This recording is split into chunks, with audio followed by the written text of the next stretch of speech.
Yo, this is Nolan at Home of Picks, and I play on Legends. And if you think you know MMA, this is where you should be playing as well. Right now, they're offering a 50% deposit bonus on your first buy-in, and you can also play on their site completely free. The link is going to be down in the description.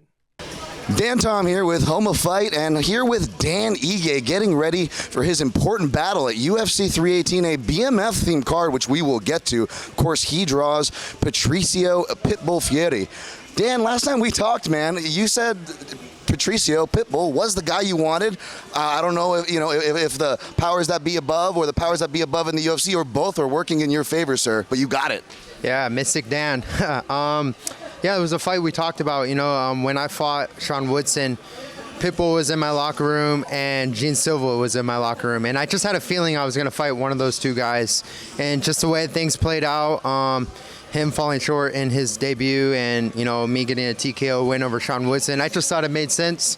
I literally texted the matchmakers maybe Sunday or Monday morning, and I was like, hey, what do you guys think about this fight? And they said it's doable. And then about 8 weeks out from the event, we got the call that we're fighting Pitbull. I mean, shoes, Dan, for all you've done and proven yourself, it's going to be your 20th UFC fight. I got to imagine you've got great clout with the matchmakers for, whatever name you would call out. But at the same time, you kind of do the job for them because this makes a lot of sense stylistically where you guys are at and everything, doesn't it? Yeah, for sure. 20 fights. This will be my 20th fight in the UFC. I've showed up to every fight. I've accepted every fight, so this will be 20 for 20 right here. And I put on good fights. I always go out there, obviously, to win, but, to try to make it exciting, get a finish, get a little extra bonuses here and there. But I'm a fan-friendly fighter and a company-friendly fighter, so I think my fighting does most of the talking. Absolutely. Well, your reputation is not in question, and I do want to touch on that a little more, but more importantly for this fight, stylistic matchup. Obviously, you guys have a similar stature. You guys have similar strengths as far as, you're different fighters, but where you can finish a fight. You both have very underrated grappling and wrestling abilities that maybe people perhaps overlook. But how do you see the fight, most importantly, stacking up? I feel like we're both aggressive counter fighters in a way. We push a pace, but we also look for those big counters and land those big shots to try to obviously finish the fight in a spectacular fashion. And Pitbull's a guy I've been watching for, feels like decades now. He's been a champion for a long time in Bellator. I think like an 11-time world champion, 2-division champion, fought for 3 belts. One of the best to ever do it. I feel like the casuals will write him off, and just because his loss against Yair, but dude, Yair's also one of the absolute best in the world, and it's a hard style to deal with. So I still truly see Pitbull as, at the top of his game, and I'm ready for the best Pitbull, and it's going to be a great fight. So speaking of styles, I was going to ask you about what your thoughts of the Yair fight, but you kind of told me there. It's a little more forgiving when you understand how styles work and seeing how they matched up, or am I putting words in your mouth? How did you see that fight, Dan? No, for sure. I think Yair's a tough fight for anyone, and especially, too, for someone like Pitbull who's been fighting 5-round fights and championship-level fights. He kind of starts off a little slow and eases his way into the fight. And a guy like Yair, you almost got to go in there and gas pedal him right away and, just literally step on the gas from round 1 to round 3, and unfortunately Pitbull fell short. It's not an easy thing to do. Yair's tricky and dangerous, can attack you from literally all angles. So no shame in that loss, and I think here we are now. We're fighting. Absolutely, and you're right. Casuals might not be as familiar with Pitbull, but he is absolutely legit, and he might be coming off of a loss, but arguably we're probably going to see a better Pitbull this time around based on the points that you brought up. So I got to ask you, Dan, rankings can be kind of silly. Again, Pitbull's not ranked, but hardcores know exactly who he is, and we know even if you have a high ranking number, that doesn't mean you're necessarily next in the UFC's eyes. So throwing that all aside, let's go to the opinion who matters yours. Where does your stock? Where do you see yourself in the division with a potential win after UFC 318 on Saturday? Definitely I'll draw a top 10 contender fight, but I look at Pitbull as a top 5 fighter, so I know it puts me right into that category. So whoever I draw next after this, it doesn't really matter, but I know where I lie as far as the category. And rankings are just rankings. They're kind of just numbers next to people's names, but then it's all who shows up on that given night. And you've seen fights where you have 4 or 5 to 1 underdogs and those guys pull it off. So the odds, none of that really means anything. It's who shows up with a better game plan and puts on a performance. Absolutely. And, I'm not going to, waste your time and ask you, what your goals are, who's next. You don't look too far ahead. And honestly, on our last interview, you gave a really beautiful answer as far as it's about having that championship mindset, not just going for the belt, but holding yourself as a champion. I don't think anybody questions, your work ethic and the example you hold. But this is a BMF card. So let me ask, how about BMF belts? When I think about BMF, again, this is going to be not just your 20th fight, Dan, but everything you've done, and back to your reputation. I feel like you check all the boxes for a BMF fighter. I don't think anybody could deny that. We had BMF fight originally at 170. We're having two now at 155, but featherweight has been a banging division for years, man. We need a BMF fight at featherweight. I feel like we got to have Dan Ige at least as a dance partner in that. What do you think of that? And if you were to fight for a BMF belt, who would you fight? And I don't want to bury the lead here, but when I was thinking of my own answer, I'm like, well, they kind of already booked it, especially if hardcore's, Pitbull, that guy's a BMF for himself. But what do you think of that, Dan? I definitely hopefully the BMF legacy and all that stays around. Would love that opportunity one day. And if there was a featherweight BMF matchup, I think it would be, I'd have to say Volk. I know he's the champion too, but that would be a BMF championship fight. In my opinion, he's one of the best to ever do it, especially at featherweight. Him, Max, Aldo, three top tier guys in the featherweight division, and shit, you never know. We'll see what happens. But right now, we got Pitbull. You could put a label on that fight, but I just see it as another fight and another feather I get to put on my hat, etc.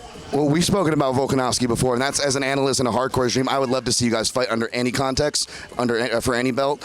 But it is a BMF card that we're on, and a fellow Hawaiian, Max Holloway, is fighting Dustin Poirier. Yeah. So that is for a BMF strap. Yep. So what are your thoughts on that fight? Are you a little torn on these fights where you have a rooting interest with a fellow Hawaiian, or how does that go, Dan? I'm a big fan of Dustin Poirier, but I know Max personally. I've trained, came up with him. I was actually training with him when he was getting ready for his first fight in the UFC against Poirier. So I witnessed that fight. I was there live at his fight against Poirier, number 2 in Atlanta. Great card. Yeah, great card. And here we are, trilogy fight, and I just think he's at the top of his game right now, and hopefully he'll get it done. But I do believe he will. Okay, well, we got your prediction there, but let me ask you, as far as win or lose, what is Dustin Poirier's legacy? You said you're a fan and appreciator of his as well, right? Oh, definitely. An absolute gangster.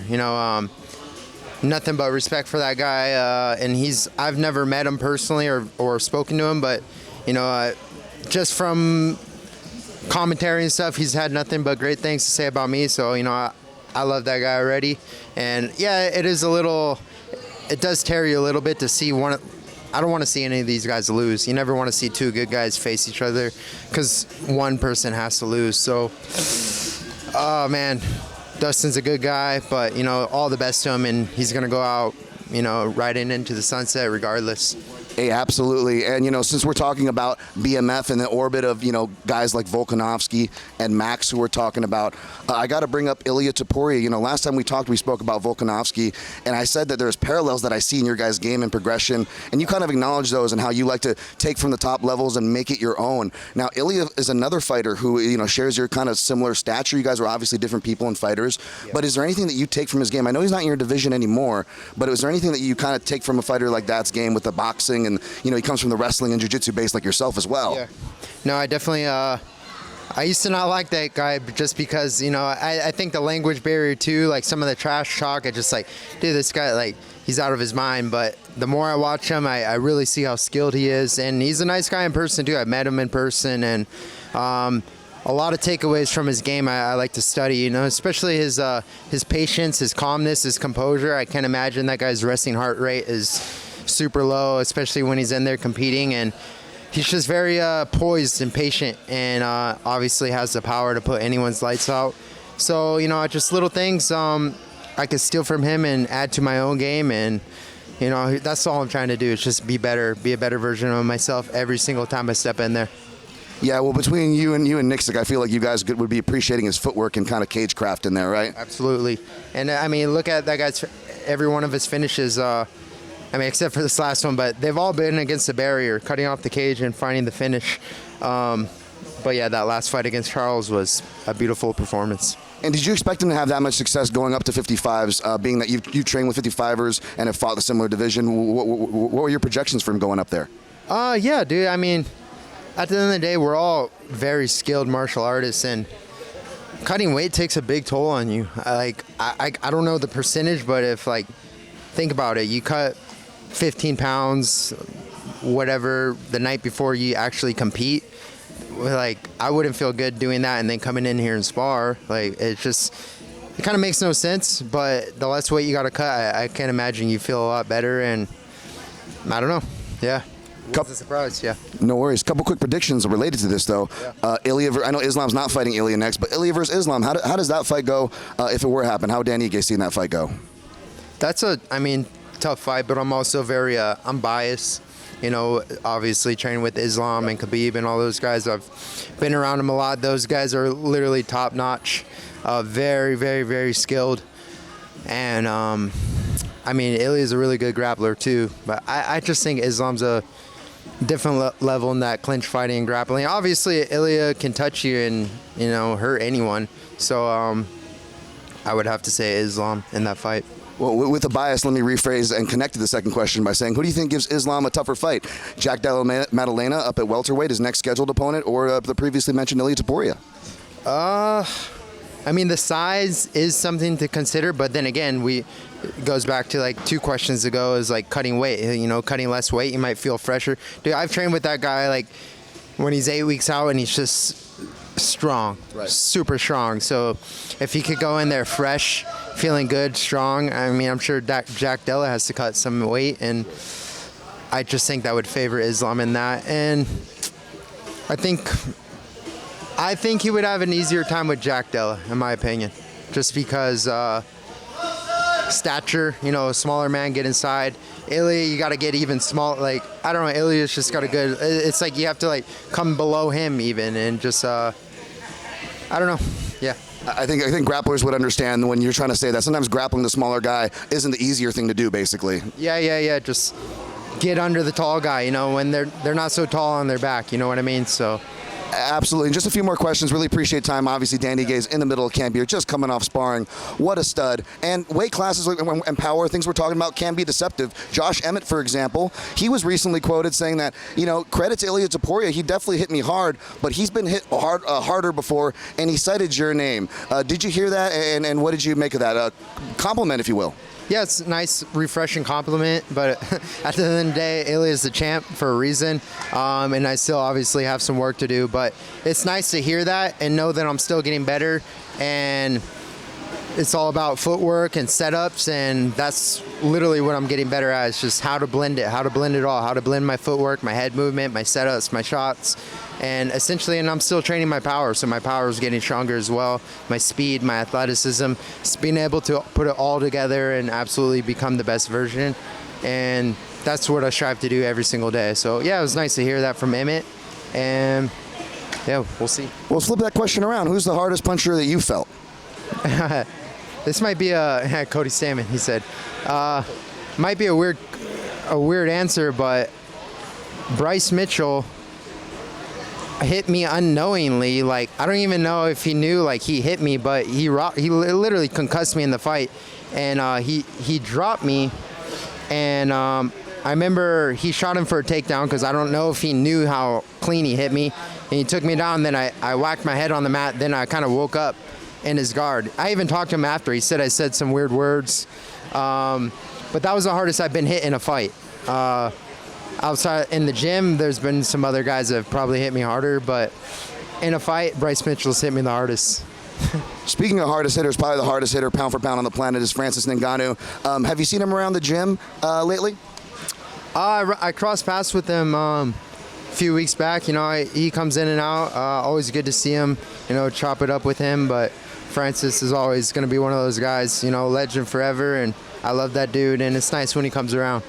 And obviously, Dana didn't seem too high on maybe getting him back in the UFC, but in a perfect world, do you think he'd be good for the UFC's heavyweight division right now?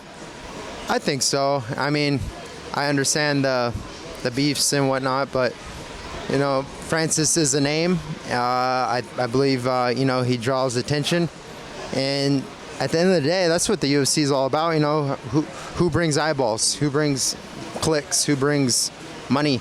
I think Francis would be a great addition.